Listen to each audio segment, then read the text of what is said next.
In a world that is robbing dudes of their dudeness, three normal, everyday, middle-aged dudes are taking a stand for dudes everywhere. Join us as we talk about life as a dude in today's world. Good morning, good afternoon, and good evening, and welcome to the Dudefinity podcast, the only podcast dedicated to all things dude. My name is Sterling, and joining me as always, fresh off a recent book tour for his best-selling novel, 50 Shades of J, Jordan. Wow, 50 Shades of J. I'll send you a copy, I guess. I don't know what else to say. As long as it's Autographed? signed, my brother. Autographed? Yeah, it's got to be signed. Don't worry. Make I'll it out put, to my greatest fan. from Jay. By the way, you're gonna sell my books at the bookstore up there, right? You know, take care of them for me. Sit in there and just hawk my books like CDs. Absolutely. I appreciate it. Then I'm gonna have about 1,000 copies delivered to your house tomorrow. All. No, we'll behave. So what's up, man? How you doing? Not much, my brother, not much. Just, living life, dealing with some inclement weather. Had to get up and do some snow blowing. Well, I live in the Mid-Atlantic region, and I don't know if any of you have seen, but there is a 30-year, once a 30-year epic snowstorm, ice storm mix that's about to hit us, and I'm supposed to be traveling for work next week out of the state. Should be interesting. We'll see what happens here. I'm optimistic. I'm looking forward to going and hanging with my team and the camaraderie and team building, but it's very interesting here when the ice comes, man. A quarter inch weighs down the power lines here, and we lose power. And so I gotta go get gas for the generator. I gotta make sure it's working, Food prep, whatever. Give me beer and frozen pizzas. We're good for a week. Speaking of unexpected things, the Boston Celtics are in second place in the East. Again. They've done it again. So they passed the Knicks, right? They're past the Knicks. There are a couple of. So I believe, if I'm correct, I believe the Knicks are 28-13, or 28-17, and Boston is 27-16. Okay. So we got them. Okay. Well, and we're very interesting stuff. games behind Detroit, I believe. I will tell you right now, if Jason Tatum doesn't come back this year, we might as well give up on the idea that we're going to beat Detroit. They just have our number because we need that extra consistency. And what's been happening to us is Jaylen Brown has gone off and done well and shut down. I mean, he literally shut down Cade Cunningham. I mean, shut him down in the last game they played. I mean, I think Cade was 4 of 19. And JB and Derek White were running switches on him all game, But here's the problem. Tobias Harris stepped up. And so we need another consistent scorer if we're going to go head-to-head with them come playoff time. So I'm going to make a bold prediction. We've been talking about, what we'd like to see them do as the trade deadline's coming, if there's something, if there's not, what makes sense, what doesn't. I've gone back and forth on we do nothing. Okay. But, I got a very dear friend that is a diehard Celtics fan, and we spent a lot of time talking about it. And, he has convinced me greatly that what I'm about to say makes a lot of sense. Okay? Okay. All right. Listen. So we have a contract that is very tradable, 2 contracts that are very tradable. Okay. In Anthony Simons. Okay. And in Sam Hauser. Love it. Love him, hate him, whatever. The contract was set up the way it was. You didn't give him a 4-year, $48 million contract with the idea that Sam Hauser was going to give you $12 million in value a night. He's more of a 5 to 10. You gave it to him because it's tradable. You needed to tuck some money in there and use it. And while I like Sam and I appreciate his contributions, I think he goes in this trade along with a pick. Mhm. Brad Stevens likes second-round picks, so I think we'll probably be okay giving up our first-round pick for what I'm about to say. Okay. I think we are going to be on the phones with the Memphis Grizzlies. Ja Morant is not coming to us, but Jaren Jackson Jr. will be in Boston by the end of the trade deadline. I 100% believe it. He fits the bill on everything we need. He's an elite shot blocker. He's a former defensive player of the year. He plays the games you need. He moves Kata back to the bench. And oh, by the way, he gives you that big for the future. And his contract is actually in range. It's insane. And if they're getting rid of Ja Morant, He'll be on the chopping JJJ, block. yeah. And they're That's an gonna interesting. if we do Honestly anything, really that interesting. makes sense. You know what I mean? Huh? Yeah, I'm not that saying it'll happen, but I believe that that's the trade that we're probably looking to. yeah, that's an interesting move. I don't hate it. I'll be honest Mm. with you, I don't hate it. Um, Keita really belongs as a number 2 rim runner off the bench. We need sure, someone who can sure. stretch the floor in that starting lineup. Tatum is gonna give you your defensive rebounding when he comes back. He's the best defensive rebounder on the team, but if you get JJJ, I don't know, man. I I mean, don't hate it. I don't see it happening, but I don't hate it as a move. I think it makes sense for them as a team. Um, you know, as well as they're playing, I've been kind of, you and I have talked multiple times about Jaylen Brown yeah, and what he's been doing this season, and the fact that he doesn't always get his flowers, whether that be because he's been playing second fiddle to Jason Tatum for the past however many years, or whether that's because he's outspoken and isn't afraid to ruffle some feathers. Could be either way. right.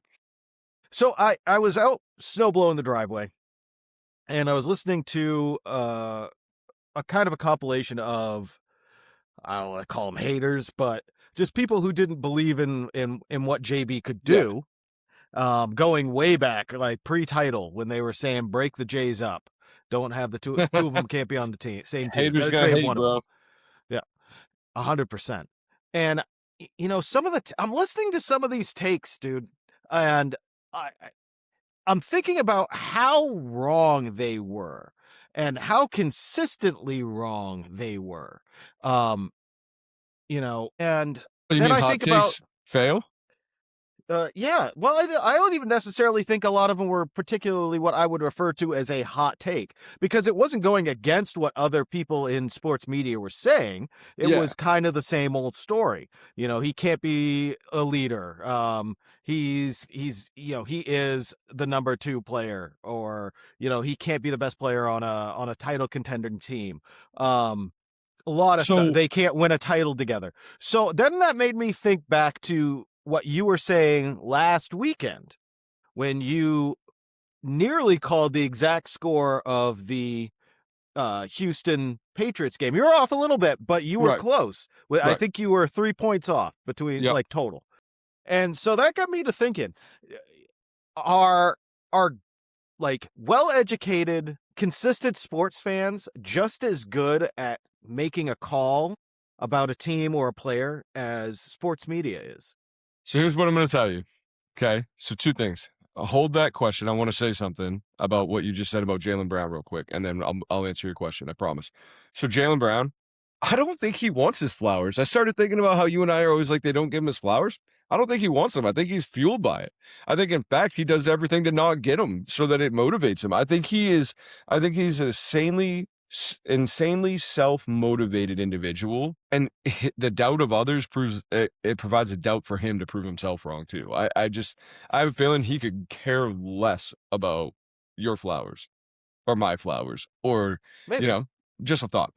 But no, so to answer your question, I think that you got to go to the root of everything, man. Like, do you think people, well-educated sports people, get into sports because they don't like sports?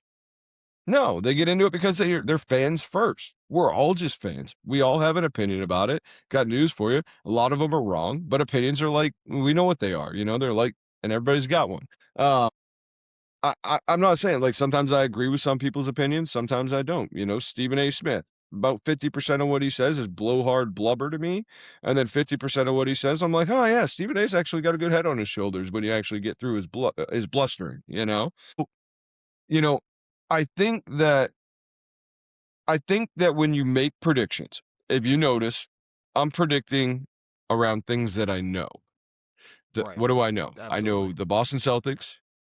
I know the New England Patriots. I know the roster up and down. I know the sets they're running. I can see what they're doing. I understand the competition of the AFCs because I've watched every minute of every game this year. Okay, every minute. I have not missed a game. It is my favorite thing that I do. My kid loves it. We talk about it all the time. And so Mhm. when I make a prediction, like I told you a couple of weeks ago, if the Bills do not make the Super Bowl, Sean McDermott's going to get fired. I They forgot lose about on that one. Sunday, Monday they're fired because they're up against the playoff wall. You know what I mean? They're up against the playoff wall. They can't get over the hump.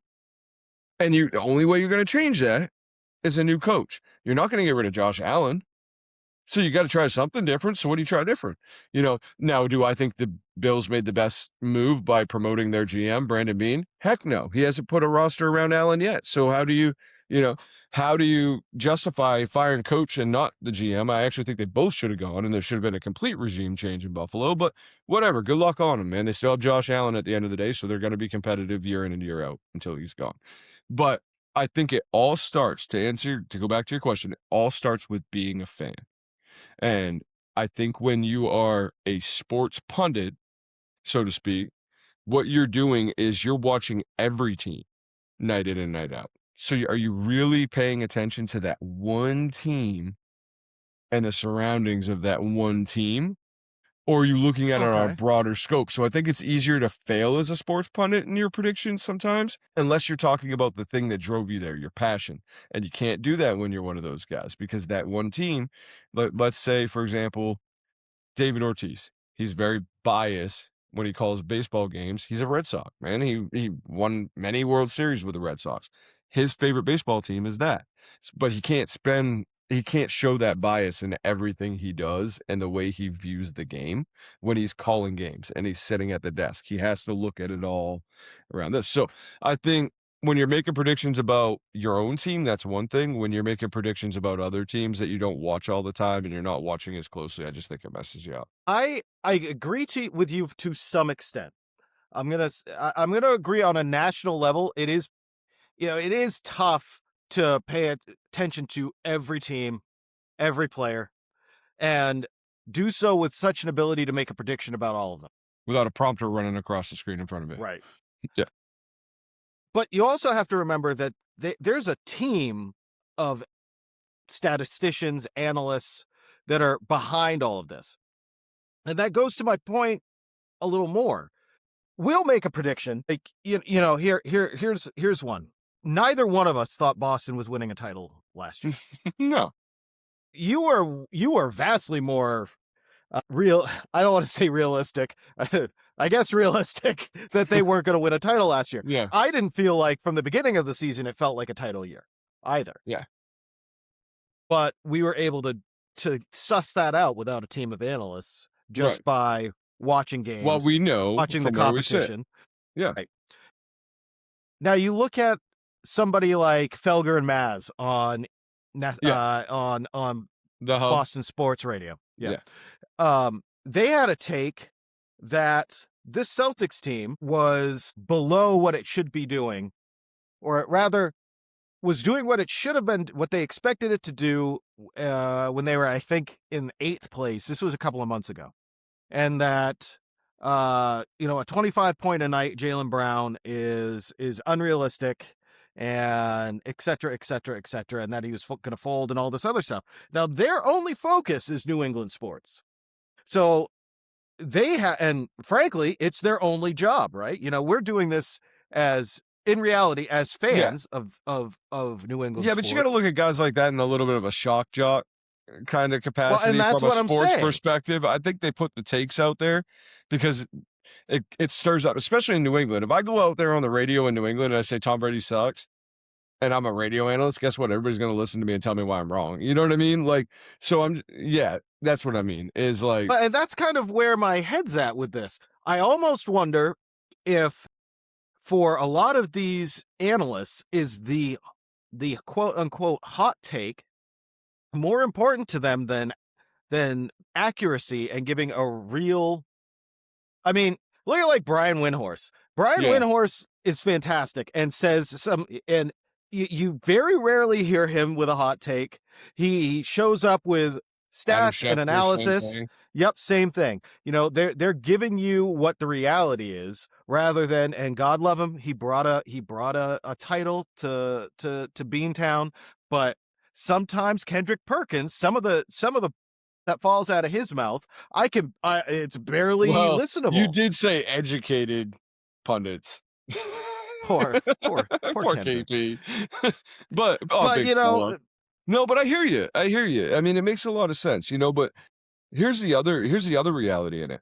They spend so much money to give these analysts with the stats and everything else and the statisticians, but here's the thing.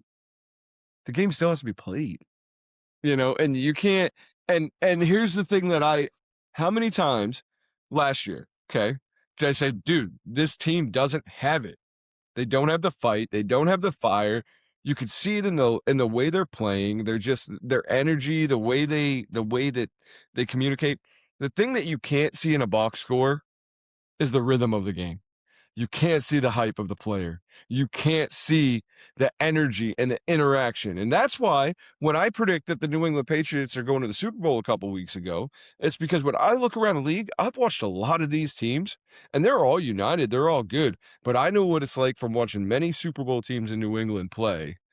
And they are running through the wall for Mike Vrabel, man. I mean, and they love each other. And they love each other. And they have a good time together. And championship teams, you know, like Michael and Kobe or Michael and Scotty, that's a different thing, man. Like then that was kind of Yeah. a business situation, you know what I mean? But championship teams genuinely typically have that they're like holding on to that belief in the middle of the, almost like a uh anchor in a storm or something. Like that's all they think about is the belief that we are better than what anybody says.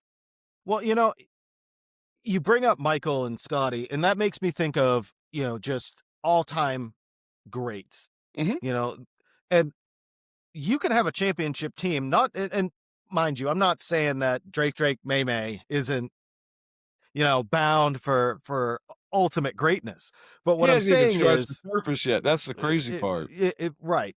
And you look at Tom Brady and Michael Jordan, you look at Tiger Kobe Woods. Bryant, Tiger Woods, Look, I'm um, the one spewing the golf references now, buddy. but there is a certain mindset that these players who will go down in history as being kind of the ultimate at their sport, um, have.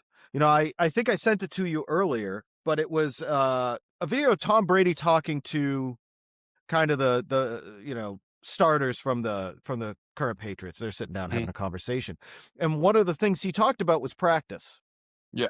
You he took practice as seriously and with as much enthusiasm as he did Practice? We're talking about practice? talking about practice as a Super Bowl. And it kind of all starts to tie back to things. Yeah. Jordan was notorious for being brutal in practice. You 1,000 free know, throws a day. Kobe Bryant, the first one in the gym, the last one out. You know, uh, Tiger Woods, that is how he spent his days, whether it was conditioning or Then hitting Curry woke up and shots. was able to shoot threes the way he is. 100%. And again, this kind of ties back to what we've been talking about. That brings me back to Jaylen Brown.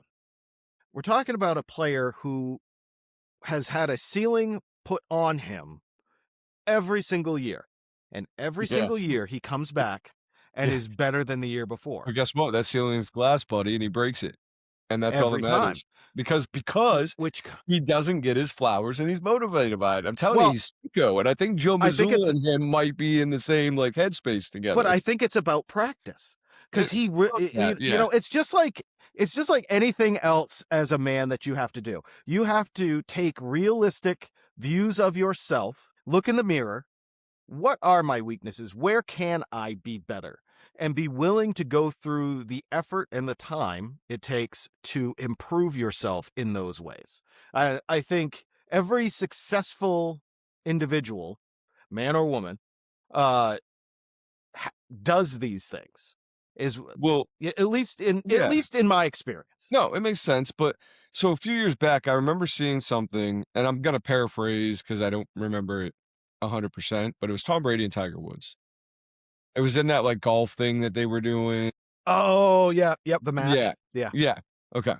So one thing that they asked Brady and TW was they said, uh, they said, "What is it, that one thing that makes you guys separate yourself from everybody else?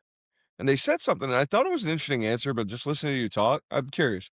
They said, the one thing that most athletes can't do, no matter who it is or people with limitations, is successfully operate being uncomfortable. And they said you have to learn to live in that uncomfortableness, because on the other side of that uncomfortableness is the growth. And that's the switch. And that's the It, experience. And that's the yep. It's I almost like a thing that I've said on this podcast a couple of times. You need to become comfortable being uncomfortable. yeah. It really is, though. I mean, you think about it, it's what separates them, because like Brady said, he goes, you have to be willing to throw the ball in my sport in situations knowing that you got a 250-pound linebacker that's about to knock your head off. He said, you just got to get comfortable with. He goes, so how do you do that? He goes, so I go out and I learn how to get tackled correctly by going to martial arts classes and learning how to fall. And then I talk, and so I work on what I got to do. I work on sliding. I work on avoiding injury. I don't put on all these. He goes, I could go out and be in the gym every day and do the same exercises and get jacked like a lot of these guys are. He goes, but I believe in pliability. He goes, it's the number one thing. He goes, that's why. He goes, after I had my ACL injury back in the mid 2000s, I think it was like 2007. He had his ACL injury. Okay.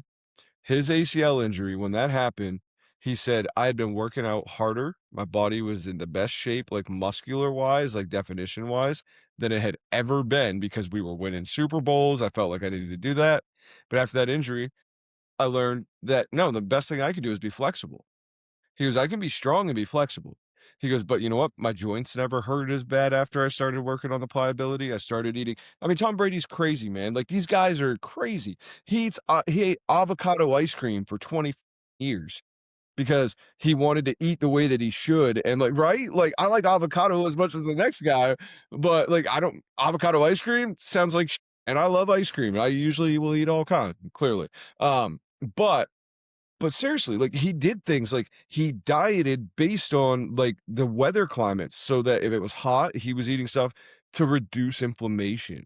And he did that so well. And then he went down to Tampa and started taking tequila shots and, getting drunk. And I was I like, think dude, he this just guy's wanted just incredible. one more, you know. Yeah. Um, But I but mean, you think of, but I mean, but it's a switch. It's a switch. It's 100% a you, switch. And that's you not think even their about in-game Jordan too. situations. No, you think about Michael Jordan on that same note. You know, his trainer looked at how many steps he took with each leg, and that's how they designed their lower body workout. You know, Kobe Bryant, again, a guy who was just willing to outwork you.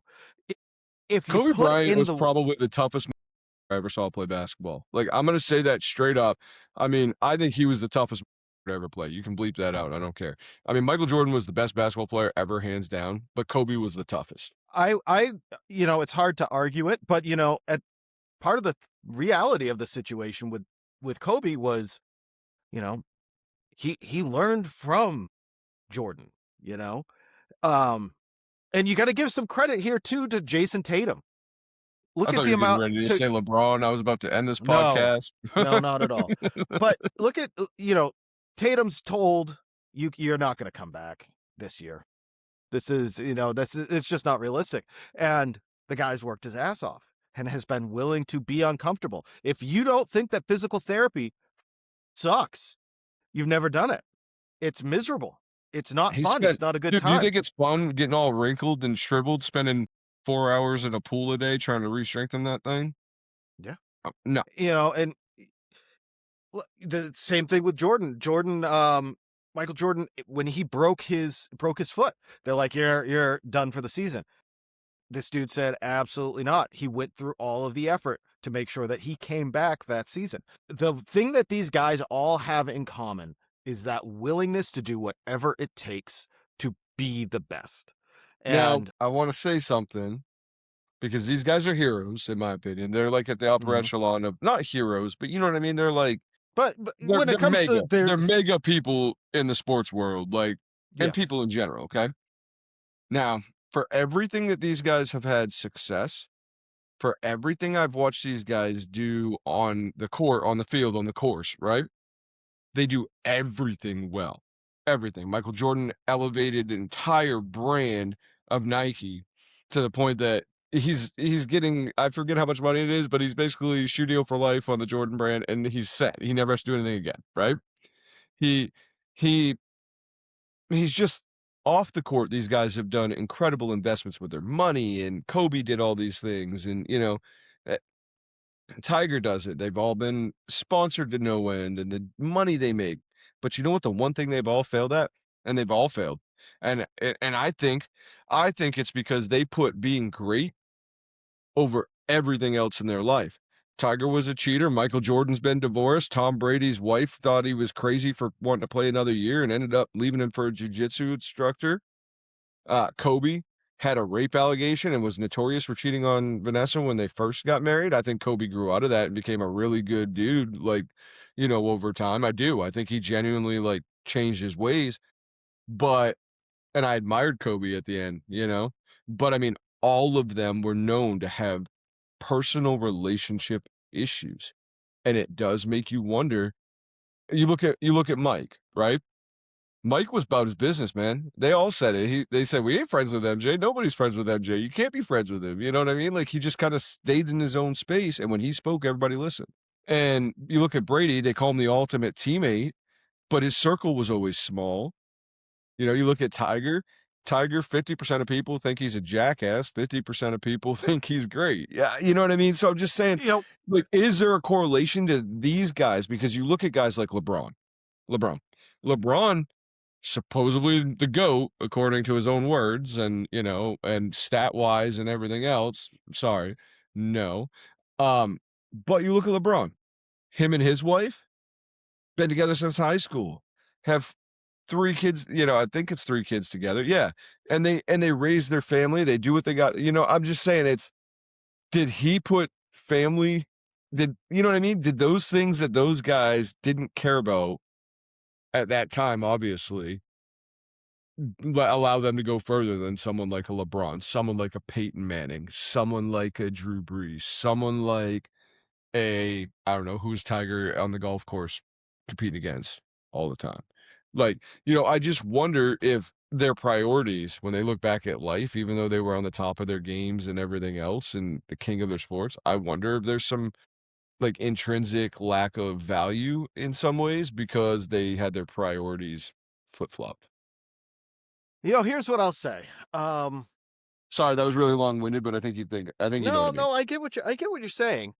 I I I think in life there are trade-offs, it's just the way it is. You cannot be everything to all people all the time. Um and these guys, especially look at Tiger, sorry. Yeah. You know, Tiger cheated on his wife. Not an excusable thing. Fair enough. But I think we also have to take into consideration that while there is single-mindedness, especially like look at Kobe, look at Tiger, both young, right? But yeah, Young, famous, still growing wealthy, up.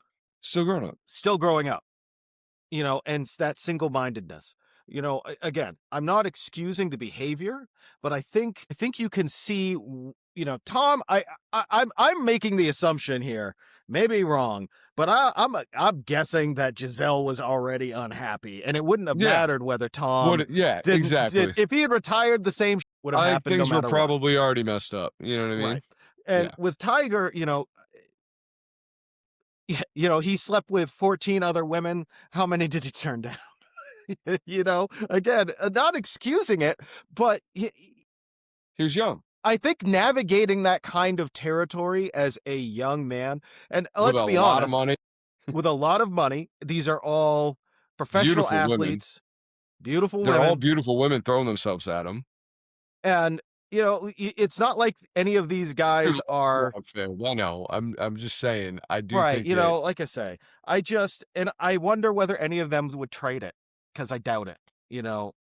probably not, but I'm sure they wouldn't. But then, you start to think about like role model type athletes, right? And who you want leading, kind of being that role model for. The one thing I'll say about LeBron, as crazy as this sounds, is he's never had off court controversy other than, like other than like coach controversy or trade controversy or team controversy, but he hasn't really had a lot of controversy He doesn't off have the court personal with his controversy. family that gets over in the limelight. Same thing to be said about Curry. I think Curry is one of the like coolest dudes on the planet for the way he plays the game and then spends time with kids. And I mean, like yeah, I'll give you that with Steph. His wife doesn't respect him. Uh, I mean, that's truth. You look at her. You go look at some of the shit that woman said. If you are, let's. He's a professional athlete, multimillionaire, and when his wife starts talking about all the things she's given up for his career, that just it's not a good look. Your I feel partner you. should never your partner should not be saying those sorts of things. I feel bad, and I know that, but I don't see that as a marriage that's going to last too much longer. Personally, Maybe not, but just I'm as just an saying, outside like, looking in. you look at him as a dad and the way he's always I don't know. Oh, absolutely. And then Yeah. and then I'll tell you right now, one of my favorite things is JT and Deuce. Like, Hmm. I love the way Deuce is embraced by people. Shaq sees him, picks him up, says, "Hey, what's up? Come give Unc a hug." You know what I mean? And then, like, messes with him. Like, they all love Deuce. Like, he's a package deal. He's in the locker room, he does his thing, but he's not a pain in the butt either. You know what I mean? Like, he helps him, he does a lot of I Well, don't and know, like here's another person that we should be talking about is Shaq. When we yeah, talk about athletes who are a role model. incredible people, Shaq, yes. One of the most Yes. incredible people. However, Just Kobe Bryant famously said that if Shaq practiced and worked as hard as he did, he'd be the greatest player that's ever lived. yeah. So, I think the takeaway What'd is, Shaq win, 5 rings still? yeah, Yeah, I mean, I think the takeaway here hey, how many is, rings did Kobe win? well, I think it's Kobe's just flat out saying, like, Shaq Shaq coulda won more, I is, know, but Shaq could have won more. He could have been better, but he wasn't willing to work as hard as Kobe was. And that's probably true. I think greatness requires a certain amount of sacrifice. True greatness requires a certain amount of well, and that's sacrifice and why a certain amount LeBron of fails. selfishness. Yeah, well, that's why Yes. LeBron fails because the one thing he can't sacrifice is the ability to get along with a lot of people for like a long period of time. He just, for whatever reason, he wears people out. Like, I don't care what anybody says. He's never had a coach for a long time. Him and him and him and Reddit. They had the podcast together before this whole thing, before this JJ's the coach of the Lakers. I gotta tell you, they're not gonna be boys when this is all over. There won't be a reunion podcast. They're not gonna be like super close. Remember him and Ty Lue? Oh man, I love Ty Lue. He's the best. And now they don't even like pick up the phone when each other call. You know what I mean? Like, Well, I think a lot of it has to do with, I think a failing of a lot of, especially a failing of a lot of men is a desire to be liked above other things. Like, listen, I don't really give a if somebody doesn't like me. I no, am who I am, it doesn't change and what I feel about myself or what I do or who I am. Like, and if exactly, you're letting it, that's a problem. yeah. If you are changing the way you do things to make other people like you, that's not necessarily the right move. You have to, you and I talk about this. You have to have one, a moral compass, and two, you have to have standards for yourself. And you will find that when you do that, the friends that you have will change. God, You yeah, know, dude. Oh God, I've dropped so many friends. My circle's so much smaller. There's a reason why. Like, seriously, like most of my friends are now older than me. Like when I was a kid, they were all around my age. As I've gotten older, there's only a couple of friends that I've held on to that, like, really everyday life every friends day, like, that yeah, I've know held all of your, right, you right, know, that I've that'll held answer on the phone to. at 3 a.m. That Yeah, sort of stuff. that stuff, right? There's only a couple that I've held on to in that way, and then other than that, I find a lot of value in people that are older than me because they tend to get that, what you just said. They tend to get the moral compass. I don't know, it's just the people I surround myself with are different than where they were 15 years ago, and I Well, love hanging out with them. One thing as you were talking about that, and I'm kind of envisioning because I've met all of Yeah. your retired buddies. I like them. They're a riot. But I think as when you think about where you started, both of us, we both, I would say, have we're not. Neither one of us is loaded, but No, we've done all when it right for comes ourselves to though. achieving the American dream, quote unquote, the house, the picket fence, the dog, the kids, all of that stuff, you know, achievable. I didn't We want any both of it. live All I wanted was a barn dominium, man. That was it. And I got told no. And I wanted a blue house, and I got a white one, and it just well, as it turned out, you wanted a White House. but never challenge. Just didn't know it yet. Just didn't know it. Never challenge your wife's decisions, fellas, because you're one of them. So just saying. um, I wouldn't go that far, but that's me. I think as when you reach a certain level in life, when you are highly motivated or are achieving or are doing things, I found that I have friends that I don't have that much in common with anymore. It's when They I have a naturally discussion. they tend to dissipate naturally. It's not like Well, you're like, yeah, oh, F you, I don't want to hang out with you. But next thing it's you just I know, it's think just yeah. your scene changes. Well, I think like kind of moves with like. I don't, and that's not to say you can't have a friend that you make more money than, or a friend that Mm, you just, yeah. you know. I think we have this natural Hustle tendency, recognizes hustle, man. a hundred Um, percent, my grandmother used to say, "Show me your friends, I'll show you your future." very much And so. I agree with that. it just always I was like, whatever, grand, my friends are the best, like, well, what do you know? And then I look at it now and I'm like, you know what? I surround myself with people that I want to be in 10 years or 15 years. If you think about it, all these retirees are just a roadmap for me to get in there. Like I love them to death, but they show me a roadmap. You know what I mean? Yeah, it's I can think of Uh, okay. After this podcast, I'll tell you who I'm specifically have in my mind. But we both have friends that we've been friends with for a very very long time, right? Right. Going way back, and I'm thinking of one in particular, and I love the guy. He's a great guy, nice dude.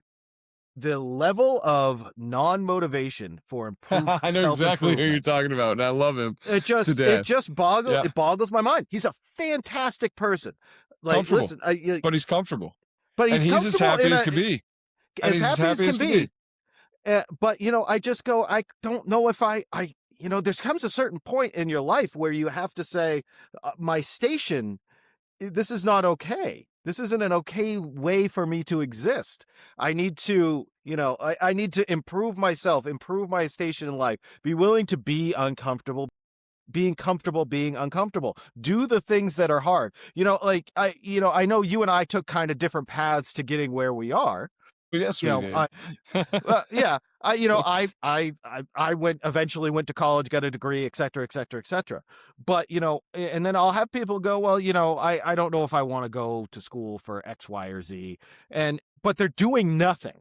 And my statement is always, well, those 4, 6, 8, 2 years are going to pass no matter what you do. They're going to go by no matter what you do. So you can either come out of those years with something that has made your opportunities in life have improved, or you can pass those years and be in exactly the same position that you were in previously. Now, that's again, this is in reference to people who were doing nothing. Well, but so here's another thing that I think it's a product of the education system as a whole right now. Because one thing I think that misses too, that they, you know, yes, there's tech schools in most high school situations now where you can go and you can get cosmetology and you can do that. I think every high school kid, north like junior and senior year, should have to take something at the tech school. I think it should be mandatory. I think it should be a hands-on mandatory thing because who knows? Maybe you don't know that you like HVAC, but you go do the HVAC thing. Next thing you know, you start talking to people about making money and it becomes clear of what you want to do. Or maybe you want maybe you start working on cars and you're like, "You know what? I got a skill for the rest of my life." 1, because now I can work on my own cars, but 2, maybe it's gonna turn into a career. So I just think that, like, I think that a little life education helps, you know what I mean? And I agree with that. I just wonder, and you can speak to this. That wasn't a thing that either one of us did, really. no, no. Um, I and mean, I took a shop class, that was about it, you know what I mean? well, and I've been a car guy since I got a driver's license, and it was more of a passion thing for me then, and I for a period of time turned it into a career that I didn't end up staying in.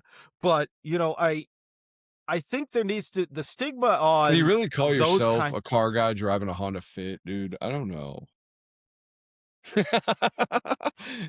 Listen, okay, Or I meant that's a how. Honda Odyssey, Honda Odyssey, but okay. Oh, yeah, sure. Uh, Yeah, so I think that the stigma on those kinds of careers is one silly right. because They make a lot more money again, than most people out of college do, yeah, well, and they and they make a don't have lot all more the money. debt.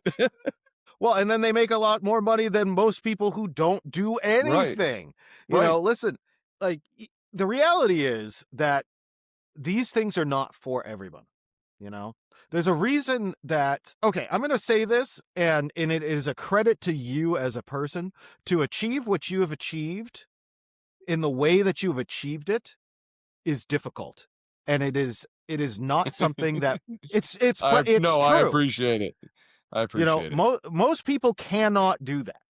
That's the Yeah, reality. Most but that people, but you know what the difference is? Purpose. I oh, had to do it. yeah. I like my wife, man.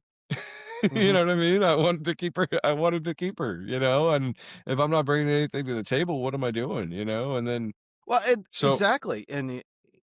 But don't you think that that is a lesson that maybe most I maybe most is a strong word, but a lot of young men are not getting. well, heck yeah, Again, that's why I think practical life lessons in school at a young age is a good thing. Like saying, "Hey," because, you know, sometimes you gotta force motivation, man, but maybe you motivate them by making them go through those classes, you know? is it? I also, and this is just messed up and it's me and people are gonna come at me with pitchforks for this.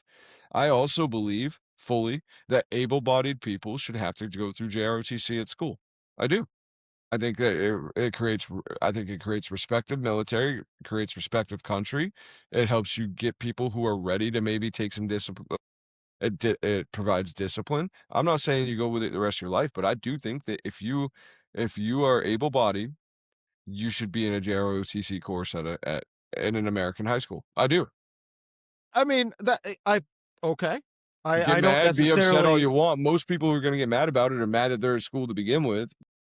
You know what I mean? I Like, don't. I'm just saying, like, I think that we lack discipline in the education system just as much as we lack it at home. And I think that that's part of the problem, is I think high school is set up to fail for a lot of reasons. You don't agree with me on one of these, but one of them is the first 2 years of college, why am I paying for remedial that I learned in high school? I just don't agree with it. You know what? You're basically telling me that the education you gave me in high school wasn't good enough. How about this? Give me the right education in high school, and then I wouldn't need that. So I'm a believer that high school diploma is earned at sophomore year, associate's earned after you graduate at your senior year. I think that you should take college level courses. I think it saves on education. It pushes you ahead a little bit in your walk of your degree. The workforce gets younger. Families start younger because the workforce is younger. I think that I think that it just like here where I live, it's $400 a credit hour versus $2,000. You know what I mean? $1,400 a credit hour for my daughter to graduate with her associates. But So let me it ask you provides me an this: affordable path to saving money on what's out of my pocket, what's out of graduating, her pocket. right? So here's what I'm gonna say. I don't. I disagree, but eh, my disagreement isn't with the concept. My disagreement is with the nature of higher education in and of Or itself. just do away with So the high school diploma and you graduate with an associate's degree. Well, so then if you graduate with an associate's degree, what's the benefit of the associate's degree? So in reality, for most Saves people, you 2 years of educational courses at a college but easily. again, part of so if unless you get a degree in a specific field, right?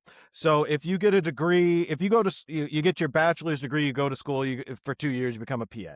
You get out of high school, you go to school, you become a dental hygienist. You get a degree with a specific skill set, right? Uh-huh. Unless you're doing that, really the only benefit to an associate's or bachelor's degree, when it comes to a lot of fields, is the fact that you have one. Right. So if everybody has one, now the Yeah. playing field is completely even, and it means nothing more than a high school degree. Do you see what Yeah, I'm saying? maybe no, because the classes are changing. The classes Yeah, but the change. You classes actually change for everybody, no, right? so you're missing the point. Yeah, they change for everybody, but not everybody's gonna go to no, not everybody's gonna go on to college. Some people are gonna go Right. into the workforce and use that associate's degree, but it shows that you've got a little bit more of an aptitude. I think it should be harder.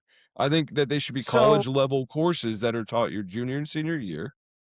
I don't and then I also think, I mean, you wanna fix we have a systemic problem of abusing the higher education costs. We do. sure, Like, I agree with and that. so the way, like to me, all of a sudden, you graduate with in your senior year of high school with your associate's degree, you go to college and you want to go be a dentist, which I believe was 6 years of education. Okay. If I'm not mistaken. It's a doctorate, so it'd be at least 8, Okay. Well, whatever. Physical doctor of physical therapy, 6 years. Perfect 6 one. years. Yeah. Okay. Okay. So you want to do that. Now all of a sudden you're going into school. You've already checked the box on your undergrad. You're going for your graduate stuff. You're only paying for 4 years. So now all of a sudden your education costs just decreased, cut in half on your basic 4 years, but then your graduate courses are going to cost a little more. But still, I'm saying like if you want to reduce it, start making the diploma, whether you call it a diploma, an associate's, make high school education matters enough that you don't have. Here's another idea. Give me a test. Allow me a test, an entrance to college exam that says, "Hey, I took this test. I've taken these classes. I passed it." Not the SAT, which says, "Oh, I got this." No, give me a college entrance exam that allows me, if I get it right, to prove that I know this stuff, or have the SATs matter this way. But it allows me to skip freshman A lot year. of colleges Allows me to, actually do that. yeah. But I So think it I should be did all I the did time. that. It should I be did all that the in time, college. I was everywhere. It able should to be test out of certain widespread. classes. Right. Well, No, but so I think I But dude, agree don't with make you people that. take electives like Native American basket weaving in Well, college you and got make to me pay remember, for it. I agree with. So like, when I got my degree, I had to take pastel painting. The fuck am I going to use that for? And the reasoning is, oh, well, it makes you a more well-rounded person. Well, I can make an argument for sociology or psychology. Those are things that I use in my, that those things, maybe I don't use them all the time, but I do But use they them in come my in, yeah, career. yeah. That bit of my education comes in handy.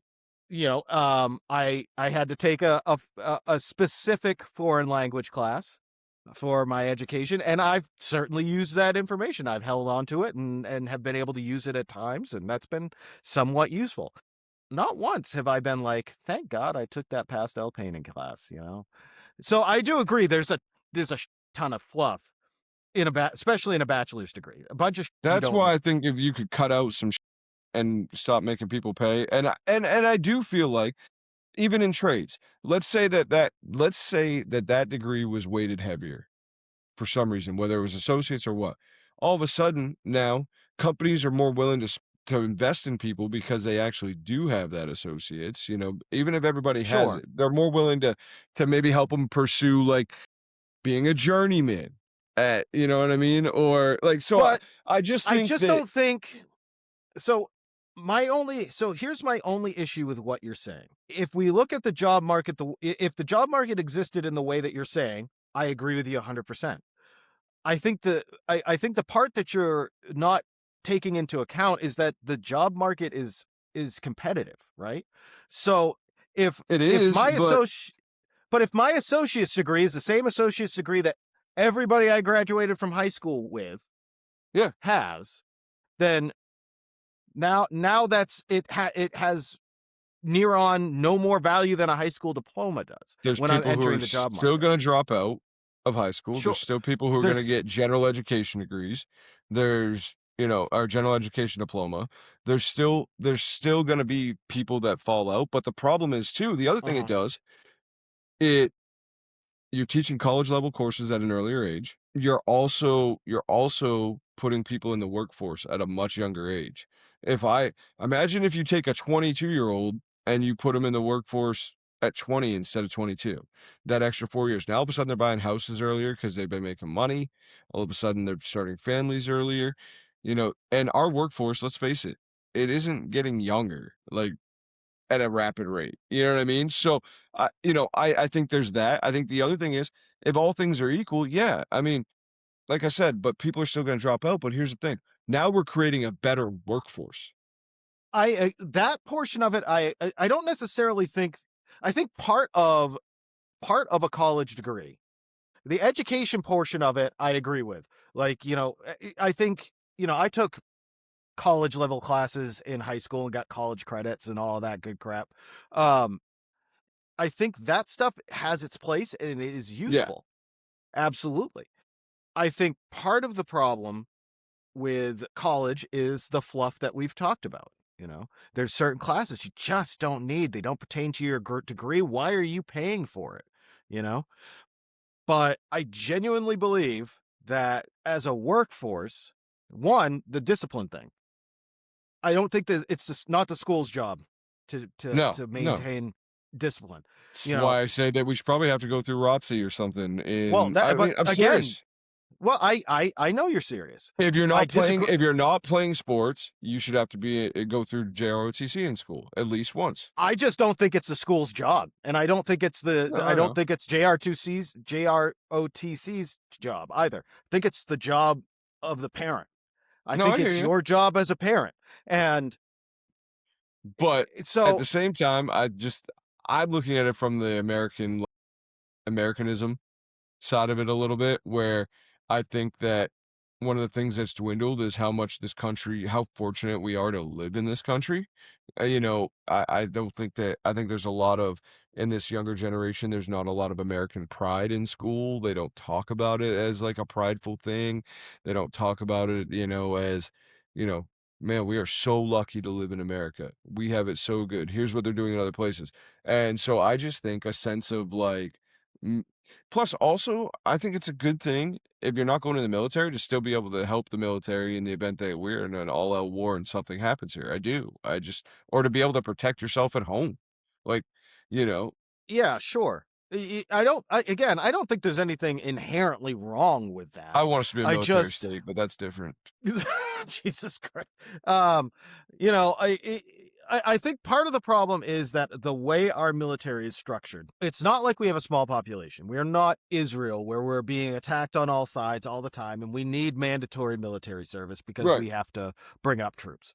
We have the wonderful benefit of a subset of our population who is willing to take on military service as a career. So we have career soldiers. Their only job is to do their career in the military. And that's why they are the best trained, the most skilled, the best equipped, and can do things like going into another country in the dead of the night, and just whisking off with their President. elected leader. So, that is not a thing that you get from conscription. You get that from people who are Training. motivated and Yeah. passionate about what they're doing. Yeah. And that's why we have the greatest military in the world. But I do agree with you that the concept of American exceptionalism, the way it has been for the last 100 years, or at least at post World War II, is essentially dead for Yeah. no fault of the country itself, but it's the entitlement, this idea that all of these great things that you have the privilege of having at your fingertips didn't come from the backs of hardworking Right. Americans. They came from the ether, and they're your God-given right. When in actuality, you're fortunate to be able to partake in this wonderful experiment in self-governance. Yeah. I really do it. Like your JR, like I want to agree with the JROTC thing. I really do. I just picturing the just No, I hear nightmare you. of But do you know what I'm trying nose to ringed, say? Like, purple headed teenagers. so no, scared, Maybe, man. Maybe it scared would be the right straight, move. scared straight. Maybe. But you know what the other thing is? I bet you if we did a social experiment in this country where we tried this, okay? Kind of like how the graduation rate has improved as they've kind of flipped the reversal of homework. They Mhm. actually give you time in class to do the work along with the teacher so you understand it and everything else versus here's this mountain of homework you take home. Like we Which used to by the do when way, we were kids. yeah, which by the way, I think when you get to college, you're probably going to be gobsmacked by the amount of work because of the way that they're doing this new thing. So I do think there's going to I'm be a gonna be. little bit. I'll be honest with you. I did vastly better in college classes in high school and in college because it wasn't do this busy work all the time. It Yeah, was it was learn like one project, do this kind of. learn Yeah, on that your makes own sense. time, figure it out, take the test, show that you can use and apply it. It was much Cool. easier for me personally, Yeah. but Yeah, but no, I think so, that has had a direct though, the homework reversal has had a direct uptick in like or downtick, I should say, in the dropout rate around the country. More I people didn't know have that. graduated. Yeah. Um but but I think that what we're talking about now with the JROTC thing and sports or a club at school or something, you have to be involved in community one way or the other. And Okay, if you're I like not, that. we're going to put you in JROTC. And I think the reason why is because you're not disciplined enough to join one of these things. So let's help increase a little bit of additional discipline because there's all kinds of clubs in school. There's drama, there's chorus, there's band, there's all the athleticism, there's outdoor clubs, there's all kinds of things for people to join. And one of the number one things that school is teaching you in elementary school that gets lost as you get in middle school and high school is community. In elementary school, they're teaching you the first introduction is to share together, to get used to playing with somebody else, to get used to making friends, and social interactions are important. And they're working through those things in pre-K and kindergarten and first grade, and you know. But then you get up to middle school, and some of your friends start doing sports, and some of them don't, and then all of a sudden you're in this situation where you have nothing that you're doing. And I just don't think I think that kids who do nothing, it's just not good, If you have a passion for computer engineering and you want computer science and programming, there's clubs for that. There's robotics clubs, there's debate teams. Like, I think that it should be mandatory. The only elective that you should take is the elective club that you're gonna be in. I do, and I think it should be a part of your school grades. I think you should have to be in the club. And if you're not, then they put you in JROTC. And I'm sorry, if there's a blue-haired nose ring person, they weren't going to join anything anyway. Guess what? You need to do something. So how about we Okay. put you in, we're going to give you an option. You do this or you join JROTC. I bet you a Yeah, dollar we would when you end put up, it in that, yeah, yeah. when you put it in that way, I I find it more vastly more palatable than, you know. That's But actually you how do you bring up a achieve the lot of great American, points. how do you achieve the American dream sitting on your ass? 100%. So We talk if about we're, this if we're all the not time. equipping people with self-motivation, which most athletic clubs are gonna do that. If you're joining a club for robotics, you're probably headed down a path where you're gonna do that, Like, you wanna be involved, you wanna be present, you do things. And you and I both know the success rate of adults that played sports or were in something as a kid is just vastly different, especially when it comes to, like, team sports, you know what I mean? So I just think that you should impress on people, like, community, being involved, and hey, the byproduct of you sitting on your ass not wanting to be involved is that there's consequences for your actions. Go join JRTC and get a little discipline in your life. And then maybe the next semester you want to go do a different club. I don't know. Yeah, like I say, that you bring up some great points. Um, I wonder how much of this is some of it I wonder is it the lack of male presence in the household too. You know, we have more we have more single mother homes than we have ever had. And not that there's not a place for not that mothers aren't important, but there's It's a a role discipline situation, man, that and role there's a yeah, reason why that's a and fatherly role. women we don't mean anything when we say this at all, at all. Like, my mom was a single mom for a lot of years, so what I'll say is I respect the hell out of single moms, it's tough, and, raising kids without a father in the home is gotta be one of the most difficult things, because what's the number one thing you see on TV? You hear it with the people you know, you've heard it from your friends, you've heard it when we were kids all the time. Your mom probably said it to you 100 times. I certainly heard Isaac's mom say it to him about a million times, him and Jonathan. And you know what it is? Wait until your father gets home. When your dad gets home, oh, I'm gonna tell him some stuff. Yeah, You keep it up, and I'm gonna tell your dad when he gets home. there's a fear of Yep. consequence, and I don't know if necessarily, okay? I don't know if necessarily, how do I say this? I'm gonna argue against the dad in the household role for a second. Ch- But hear me.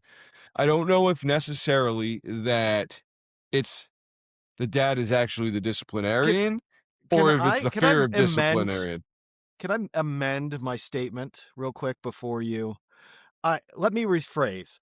I wonder if it's a lack of not just a father in the home, but a strong male presence, because I Yeah, think there's a yeah. difference. Well, there's granddads, there's uncles, there's boyfriends, there's Well, people who can. yeah, I also more what I'm saying is I think there's a lot of dudes out there that have kids who are pussies, Yep. and I you Aha. know I 100% agree, and I think and they don't so rise up. I'll tell you right now, my brother, love my brother to death.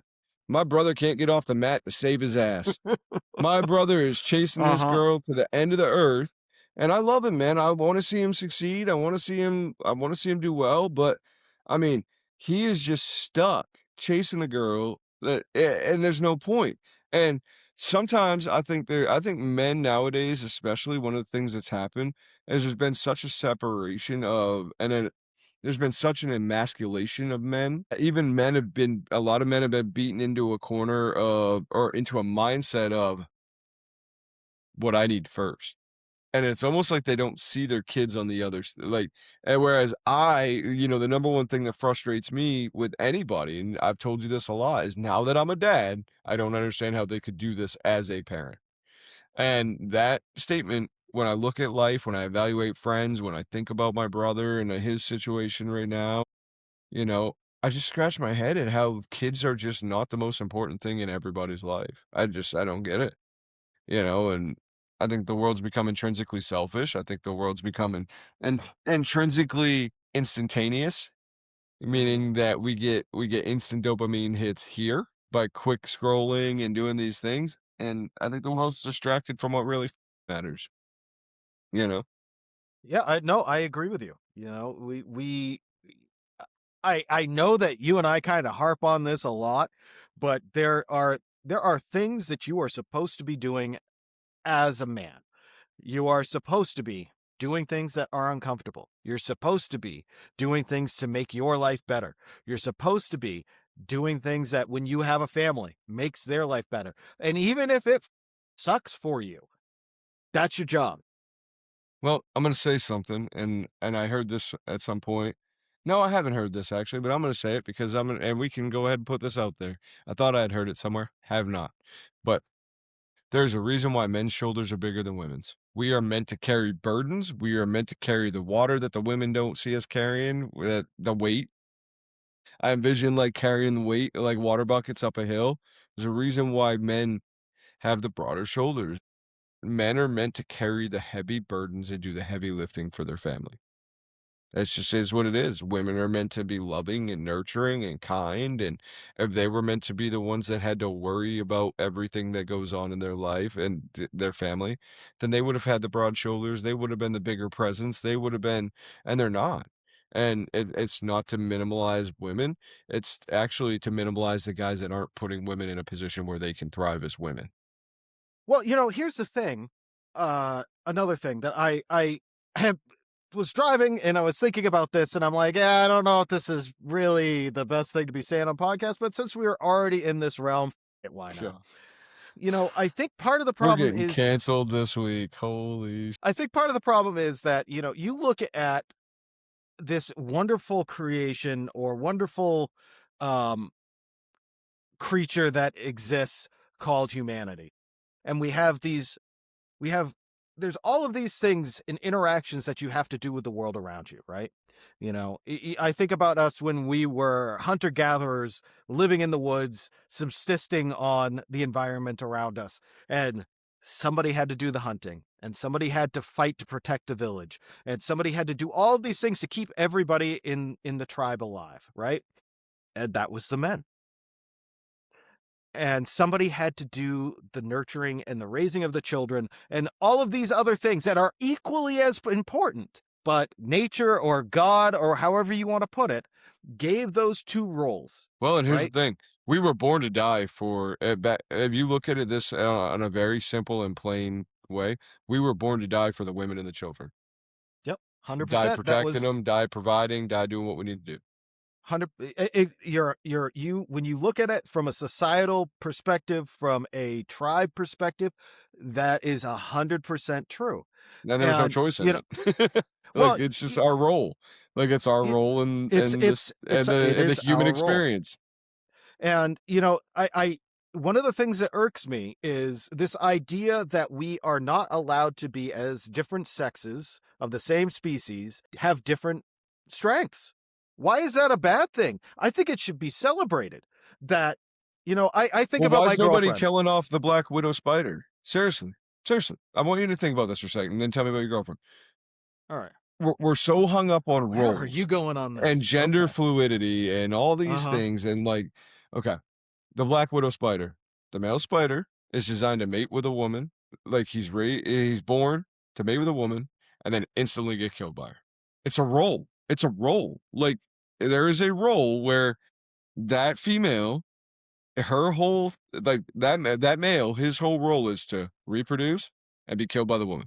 And it happens over and over and over and over again. I say that to say that I'm just pointing out that the roles are different and it's okay. And they're the same species. They're the same species. And guess what? The black widow female spider, you know which one it is because it's the one with the hourglass and the red hourglass on her back. But you look at the other one, it doesn't look like that. We're different. They're shaped different. Their size different. Yeah. Anyway, it's almost like by design, every species has a role. As I say, whether you and I have different opinions on how things got there, but regardless, we do agree that there are roles. And what I don't like personally is this idea that our strengths and weaknesses are not celebrated. And I'll say this as, my girlfriend loves plants. She loves them. They are all through my Oh, house. Rachel and her plants, dude. God They're all knows. through the house. They're I know. everywhere. She's got a wall of And plants. It's the craziest just thing. they're everywhere. And she talks to And them. she doesn't usually talk to them, but there is nothing I could think of that I want to do less than spend hours tending to, clipping, watering, feeding these plants. Talking to. My point Maybe being, even singing. This she's little gonna plant fight of you. mine, No, I'm gonna grow it big. yeah. So my point being that there is a natural tendency for her to nurture a thing. Yeah. Right. It's already there. There is it's ingrained, when it comes to my kid, when it comes to our pets, she gets annoyed with me when I feed the cats before she gets home because it's something that she wants to do. We've never discussed why she wants to do it. It's just a thing that she has this desire to do, to care for these living things. Okay. Sometimes I hate going to work. You know, she might Sometimes I make a want to, good nurse. yeah. She might want to consider the Uh, medical field. mm, uh, but there's a nurturing spirit there that I think Yeah. that most women have intrinsically. Oh, And I hell yeah. yeah, It's and ingrained in them. but you think about what that says about humanity in and of itself. You know, we have these different roles. Men are meant to go out, fight, kill things, do the hard labor. That's what we're be the disciplinarian. That's what we're there for. And it's a fantastic thing that we have these two wonderful sexes, these two wonderful dimorphic sets of gametes that have these roles that neither could do on their own, Yeah, right? collectively, they need each other. They need each other It's balance. to make The it's only balance. balance is and the homeostasis exists when it is balanced. And why we have this need as a modern society to reject this wonderful symmetry that exists, I don't understand. I don't get it. I think it just comes down to people need stuff to bitch about. It's that simple. But anyway, one thing We've I'll been tell going you, for a hot minute. I'll go back real quick. I want to say this. So, um, I do want to point out women are born with that nurturing. Go back on that statement where you're talking about nurturing and everything else. It does exist, but I also will say I don't think it exists until their brains are fully developed because, I have a 12-year-old that doesn't know how to take care of her own damn dog. No, I'm just joking. But no, but it's interesting, right? Because how many times have you hired a babysitter for your daughter that's a dude? I've never hired a babysitter for my daughter ever. Well, but I'm saying, like, okay, growing up, how many times have you, like, seen a babysitter portrayed as a guy? How many times has a guy been a nanny? Like, how many times do you see your Pretty friends rare, being I guess. right? It's like it's a very I mean, like, but typically when you see that, it's like, "Hey, can you watch your niece for a couple hours for me?" Like, it's a relative situation. There's not too many men at 12 years old going around going, "I wanna babysit." No, you know what they wanna do? They wanna shovel snow, they wanna leaf blow, they wanna weed eat, they wanna cut I grass, see they what you're wanna saying. deliver As papers. far as making money, Yes, at the yes. okay, I get what you're saying. Yeah, no, that makes sense. So what I'm saying is even in the roles that those natural roles exist in the things that we're naturally inclined to want to do. You know, my daughter babysits for all the people out here and dog sits for people out here and does all these things. Whereas the other little boy at the end of the street, Noah, great kid, 14 years old, hardest working family I know. He's out here. Can I cut your grass? Can I weed eat? Can I move rock? Can I dig a hole for you? My daughter's not naturally inclined to go, I want to dig a hole. I want to weed eat. I want to get on the lawnmower. I'm just more so pointing out that there is a divide in these things, even when it comes down to making money at a young age. Well, you think about little kids. Now, some people are going to go, well, it's because parents push them to it or society pushes it to them. Nah, bullshit.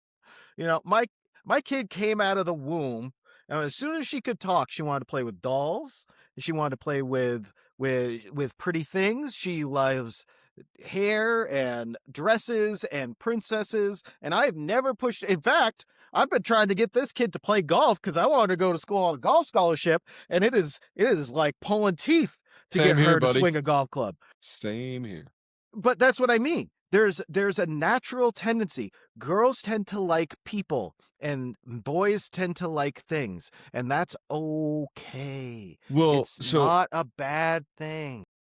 we're on this topic, so I'm gonna go ahead and say it. I tend to think, and I would be curious to see the numbers on it. I'd have to figure it out, but I would really like to see the numbers on the correlation between people who come out as trans that were raised in a secular home versus a Christian home.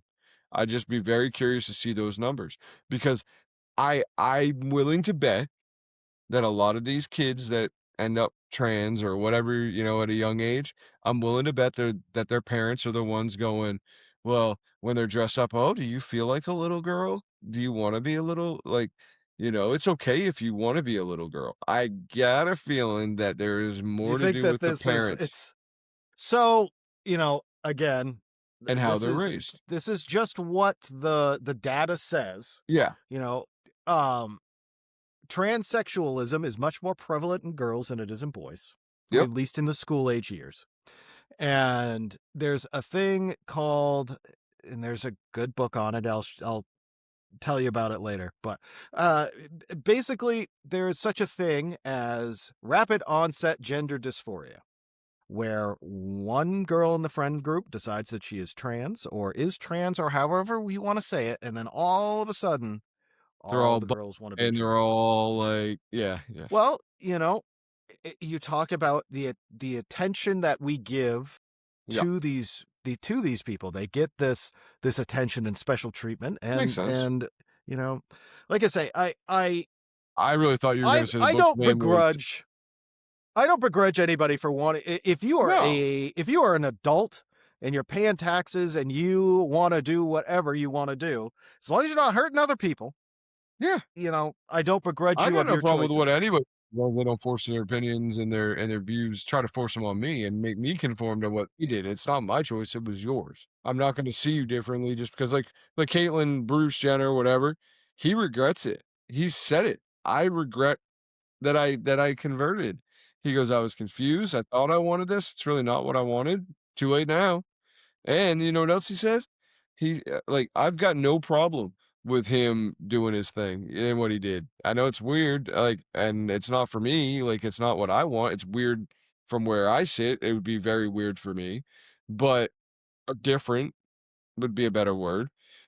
But you look at what he did, and you know what? He's an adult. He made the decision, and guess what he's not doing? Picketing in the streets going, "Trans people should be allowed in women's sports, trans peo" In fact, he even said and he's been one of the big proponents, he ran against Newsom as governor of California as a Republican, while Caitlyn after he converted, because he understands that there is a foundational difference, and it is not okay, and someone's gonna get hurt. I mean there is. I mean, I think things that we can agree upon. From a physical level, there's a difference between male and female. There just is. Like, there just is. And there always has Whether been. you want to, there always has been. Men are bigger and stronger than women on the average. Could you pick two, if you worked real hard, you could find a woman who is stronger than a man. You could do it, Joni Lawler, 100%. man. Yeah. Joni Lawler, China, But when you, WWE, but, always but scared me. But when you look at the aggregate, when you look at the Yeah, total sum, law of large numbers. men are bigger, stronger, faster than women. There's a reason that they separate boys and girls sports in school in the Olympics. There are hundreds of high school boys in track and field who would hold Olympic and world records in women's sports, in women's track and field, and they do it every year. They would beat Even our them every muscles year. develop different. Like, Well, and it's physiologically, like, they're because our different. hormones are different. Exactly. So this idea that we aren't physically different is just it's a lie. It's not true. It's things that are said to I guess maybe make people feel better. I don't really, why we need to do this. I don't know. Like, we just need to live in the reality that men and women are built differently. We are different. We can acknowledge that we're born with different parts between our legs.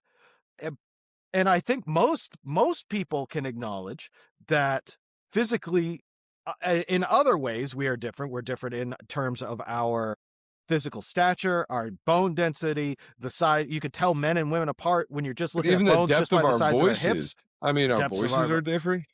yeah. There's all of these things that make us different physically. So so why we need to have this idea that mentally, the And way they're our unique minds work, identifiers. right? Think about So this. why do You call customer service. Mhm. You know it's a woman. How do you know it's a woman? Because she sounds like a woman. Exactly. Right. Anyway, so But why? Sorry. so my point being is, if we can acknowledge that we have genetic differences, you can tell male and female DNA apart. You can tell the from our gametes to our genitalia to our bones, our muscles, our hormone production, all of these things are different. Facial hair, all of it, right? Why we can't accept that there may be not only physiological differences, but differences in the way that our minds work is beyond me. And why we seem to think that these things are not okay, they Well, should why be do they all have to be celebrated. the same? Well, and that's my point. It's almost like several years ago when a lot of this like polyamory and like all this stuff started like popping up everywhere and the different relationships and and I don't know them all the definitions. There were so many of them it was hard to keep up. But like I remember reading like that like asexualism was like growing drastically, like being asexual was like a thing, and I'm like, no, it's not. That won't last. But it then I started thinking about the transgender movement and the process of kind of trying to combine all things and make them equal. And it just kind of, dude, we're not gonna if we go down this path, nobody's gonna be the same, or everybody's gonna be the same. Nobody's gonna be different in like 300 years. Like, what are we thinking? Like, let's stop. Like I say, I don't begrudge anybody their choices in life. It's your life. Live it how find your bliss wherever that may exist. As long as you're not hurting other people or forcing things on other people who don't want to participate, then by all means, Whatever. it's a free Good on you. country. Good on on you. you. Do your We thing. live in yet again, we live in the best country on earth where you can be transgender if you want to openly, as long as you're yeah. Anyway. So yeah, we've been going at this for about an hour and a half, my friend. Yeah, this one was a little long. You'll have to cut some That's stuff all out, right. but no. Maybe. So we were having a great conversation, man. I mean, that's the most Mhm. important thing. But I'll leave you with this: in a world robbing dudes of their dudeness, stay a dude.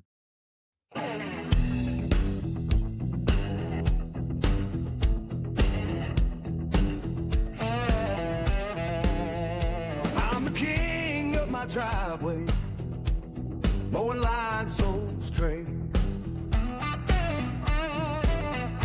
Got a toolbox full of glory and a mortgage by the plate. I'm a modern man with an old school